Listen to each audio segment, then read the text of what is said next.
Welcome back to AT&T Stadium, ladies and gentlemen, for another edition of the Cotton Bowl Report. That is Andy Backstrom. That is Tim May, the 40-year vet. And behind us is Jerry World, AT&T Stadium. We just watched the Buckeyes practice. We just heard from some offensive Buckeyes, and now we're here to break it all down. Andy, big takeaway, obviously Travion Henderson will play in this game. But what else did you learn?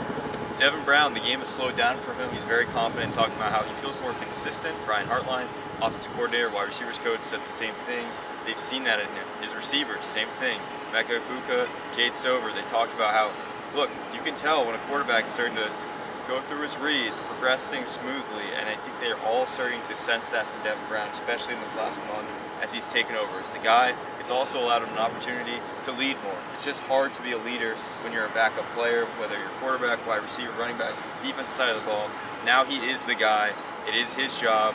And he said he's not nervous. His family's asking him, like, hey, Devin, like, you're not nervous? How are you not nervous for this opportunity? He's just kind of an even-keeled guy. Definitely got some juice to him, charisma to him, and he showed that today. Yeah, I brought the fact to him that a lot of people are calling this an audition. I go, dude, you're starting in the Cotton Bowl, one of the New Year's Six bowl games, against a big-time opponent. It's basically as good an opponent as they've played, maybe except for Michigan this year. Yeah. This is no audition. He said, yeah, he's approaching it. He's the starting quarterback at Ohio State, a moment he has worked for 2 years, really his whole career, and he's fired up to be out there on stage getting it done. Yeah, it's going to be a lot of fun in this very building. We were in there talking to a bunch of Buckeyes, Emeka Egbuka, Xavier Johnson, who is closing the book on his career, Cade Stover, also closing this chapter of his life, his career at Ohio State, presumably could potentially be here for another COVID year, but we do not expect that to be the case. So I thought it was very interesting talking to all these guys about the progression of Devin Brown, about young players. The scuttlebutt around the program right now is that all of these young receivers are absolutely ready to go. Carnell Tate, ready for that increased workload. Brian Hartline revealed that he had a little bit of an injury in training camp that kind of held him back, even though he played, I think, 20 snaps against Indiana in the opener. And then, Kind of said it kind of came later. Yeah. You know? Yeah, and then he recovered from it. yeah, and then Brandon Ennis, who has progressed really nicely. Bryson Rogers starting to come along. Noah Rogers, of course, former five-star recruit, also in that mix. I think it's time for these young receivers maybe to show a little bit of what they have, and we might be able to see that in the Cotton Bowl. Yeah, Marvin Harrison Jr. has not announced that he's not playing, but all signs are pointing to that he's not playing. Again, at practice today, he wasn't in his practice pants. He was wearing shorts, hoodie, jogging around. You know, you can see that he wants to be out there, but just it's not good advice to play in this game. If you play the way you practice, you might have a hard time. So if Martin Harrison Jr. does in fact not play in this game, which we'll expect, that means two of the top three receivers from this season, Julian Fleming, of course, is in the transfer portal, so two of those top three would not be playing this game.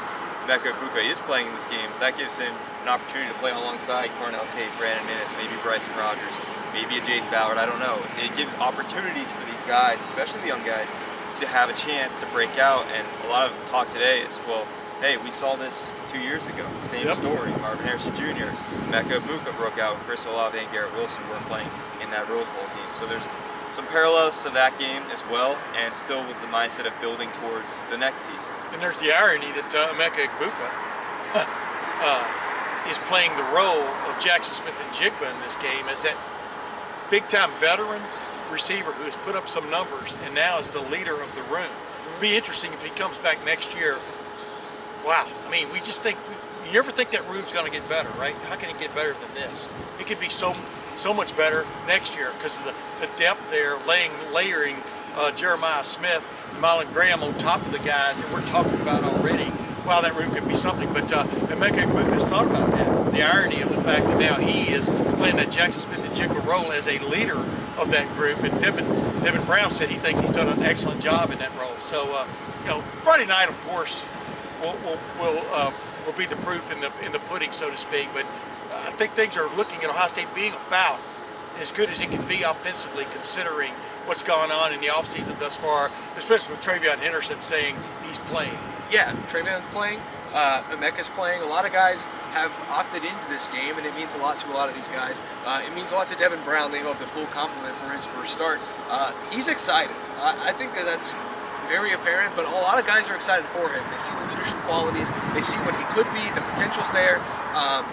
I think it's safe to say that this is a golden opportunity for Devin Brown to really put it out there, Andy, and show that this is his job to lose? He's got all the pieces in place on offense, defensively. We talked about yesterday.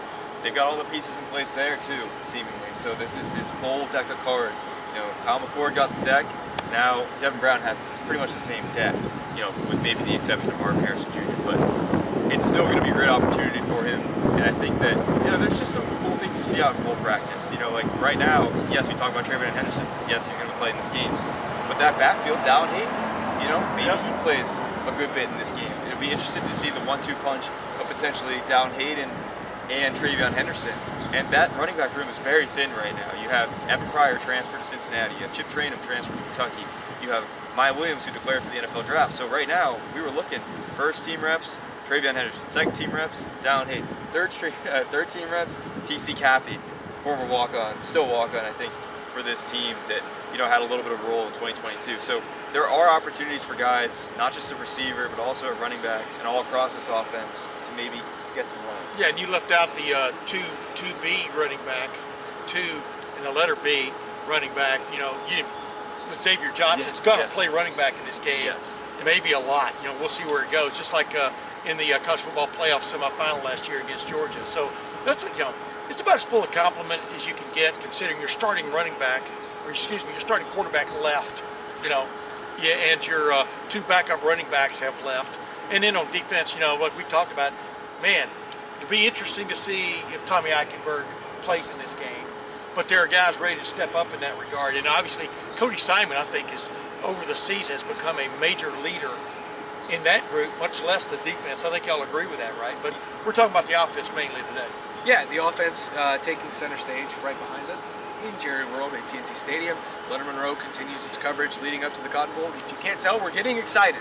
2 more days until the Cotton Bowl Classic between Ohio State and Missouri, the 88th edition of this game. There was a rubber tire Brutus. There's a rubber tire Missouri Tiger. I don't know what made out of bits of rubber tires. Yeah, I don't know what Missouri's mascot is, but there was a rubber edition of that. Tiger. I'm sure you've seen it on social media by now. It's really cool. They do a great job down here at the Cotton Bowl. And of course, Jerry puts on an absolute show behind us with this stadium. Lettermen Row is going to be in that stadium on Friday night for full coverage of the 2023 Goodyear Cotton Bowl Classic with the 40-year vet Tim May, with Andy Backstrom and me, Spencer Holberg. Thanks for watching. Thanks for listening to this Cotton Bowl report. We'll see you in this building on Friday, and we'll see you back tomorrow here in the Dallas-Fort Worth Metroplex for more coverage from Lettermen Row.